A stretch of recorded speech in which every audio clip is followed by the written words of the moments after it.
1.5 kilo chicken கல்யாண பிரியாணி எப்படி செய்யணும்னு சொல்றேன். வீடியோ சேவ் பண்ணி வச்சுங்க. ஒரு சட்டியில 200 ml எண்ணெய், 100 கிராம் நெய், 3 பட்டை, 5 ஏலக்காய், 5 கிராம்பு, 250 கிராம் வெங்காயம், அதாவது 1/4 கிலோ வெங்காயத்தை ஆட் பண்ணிருங்க. கோல்டன் ப்ரௌன் இந்த அளவுக்கு வர மாதிரி வதக்கிடுங்க. கூடவே 6 பச்சை மிளகாய் ஆட் பண்ணிருங்க. ஒரு கைப்பிடி மல்லி, ஒரு கைப்பிடி புதினா ஆட் பண்ணி மிக்ஸ் பண்ணிடுங்க. 150 கிராம் இஞ்சி, 150 கிராம் பூண்டு அரைச்சு ஆட் பண்ணிருங்க. பச்சை வாசம் போற வரைக்கும் வதக்கிடுங்க. நல்லா வதங்கினோடனே 300 கிராம் தக்காளி, 150 கிராம் தயிர் ஆட் பண்ணி மிக்ஸ் பண்ணிடுங்க. கழுவி வச்ச 1.5 கிலோ சிக்கனை உள்ள போட்டுருங்க. 10 கிராம் பட்டை, 5 கிராம் ஏலக்காய், 5 கிராம் கிராம்பு, 15 கிராம் மிளகாத்தூள், கொஞ்சம் கல்லுப்பு ஆட் பண்ணி அரைச்சிங்கன்னா ஏலக்காய் திப்பி திப்பியா வராம இருக்கும். ஆனா என்கிட்ட தூளுப்பு தான் இருந்துச்சு, ட்ரை பண்ணி பாருங்க. இதை மிக்சியில அரைச்சு இந்த மசாலாவை சிக்கன் மேல போட்டு பரட்டி விட்டுருங்க. கூடவே 1 டேபிள் ஸ்பூன் உப்பு ஆட் பண்ணிக்கங்க. மசாலாவோட பச்சை வாசம் போனோடனே 1.5 கிலோ பாஸ்மதி ரைஸுக்கு 1க்கு 1.25 அளவு தண்ணி ஊத்திடுங்க. பிளேட் போட்டு மூடி தண்ணி கொதிச்சு வரட்டும். தண்ணி நல்லா கொதிச்சு வந்தோடனே உப்பு பார்த்துட்டு 1/2 hour ஊற வச்ச பாஸ்மதி ரைஸை உள்ள போட்டுருங்க. தட்டை போட்டு க்ளோஸ் பண்ணிட்டு 15 நிமிஷம் கழிச்சு ஓபன் பண்ணி லைட்டா அரிசி உடையாம கிளறி விட்டுருங்க.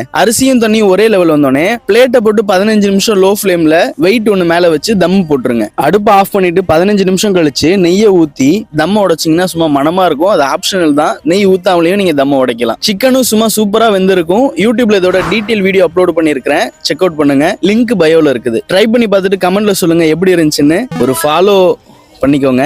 பை.